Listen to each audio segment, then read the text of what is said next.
So it's day 18 now for our 5 Ixworth eggs. We've got 5, you'll recall in the video I did on about day 9 that I thought we only had 4, but there was a couple that was going to give the benefit of the doubt to. I did, it's a good job I did, because one of them carried on developing, so now we have 5 Ixworth eggs in the incubator. And today it's time to lockdown. What is it? Lockdown is when we take the eggs out of the container, out of the tray. We'll put them in the bottom of the incubator, a little bit of water. Some people don't add water, some people dry hatch all the way through. Some people add water all the way through the process. We tend to not add any water at all until lockdown, and then add a little bit now, so that's what we're going to do. Then we're going to leave the eggs alone completely for another 3 days until they hatch, hopefully on day 21.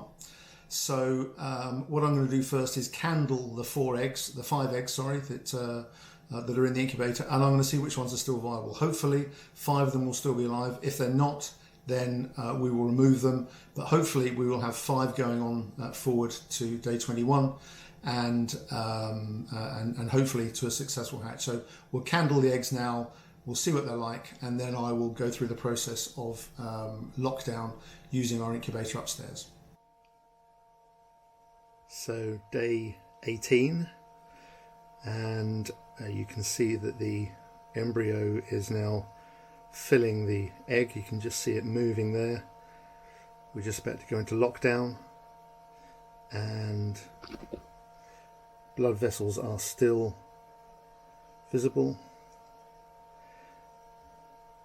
but you'll recall that on day, I think it was day 9 or day 10 when we candled them, you could just see the embryo. Now the egg is completely full. Again, you can see it moving there now. And in 3 days' time, that should hatch. I'll have a look at another one now.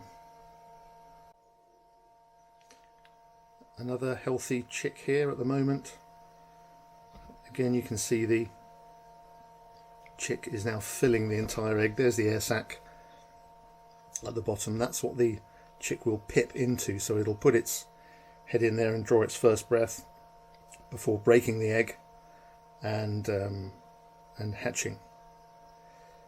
So that's another embryo or another chick ready to hatch in 3 days. So this one here is interesting. Unfortunately, I think this one may have stopped developing. In fact, I'm pretty sure it has. Going into lockdown, you remember the others, the egg is very, very dark. The chick is filling the entire egg. With this one, you can see, you can make out the embryo there, you can make out the sort of the head there. It's curving round the egg, and there is its rear end there.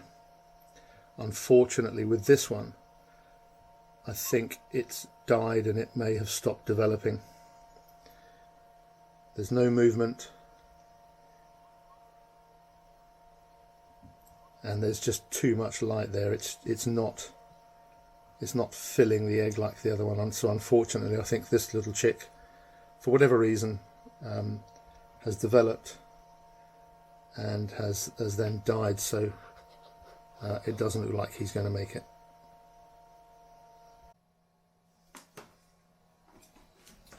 So we're all ready to go. We've got everything we need.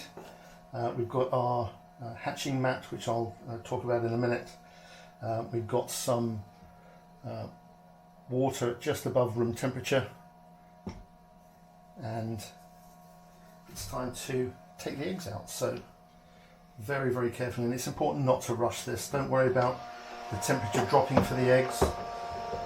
In nature, the mum happily goes away for something to eat and drink, and the temperature falls, so don't worry about it. So very, very carefully, we'll take the eggs out.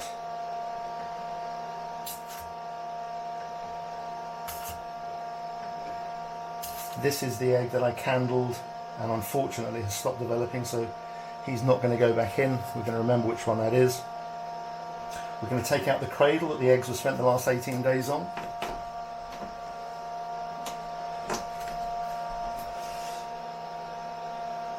And what we're going to do is fill one of these trays. There are 2 trays, water troughs, in the bottom of this particular incubator, and we're going to fill one with water.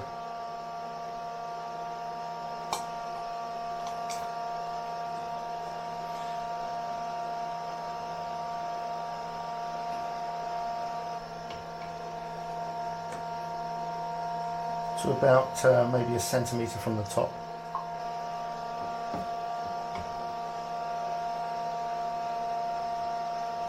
So that's that done.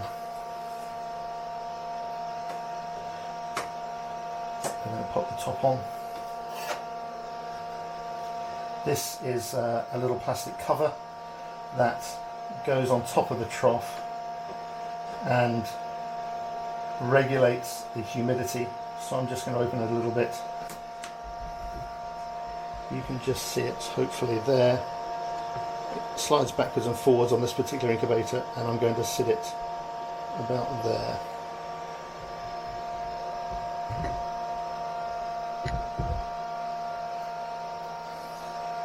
This is a hatching mat, and it's really important. The surface of this incubator is a bit shiny, is a bit slippy, and the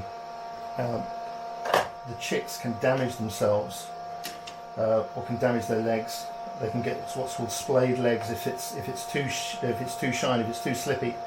Their legs will, as you'd expect, splay apart, and it can cause major problems.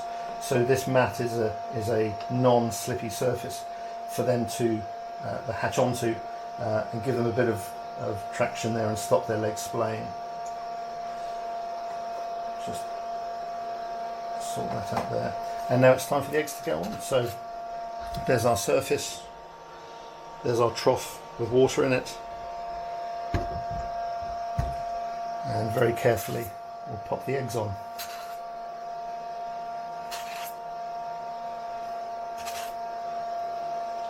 Eggs are all in, back on with the incubator, the lid.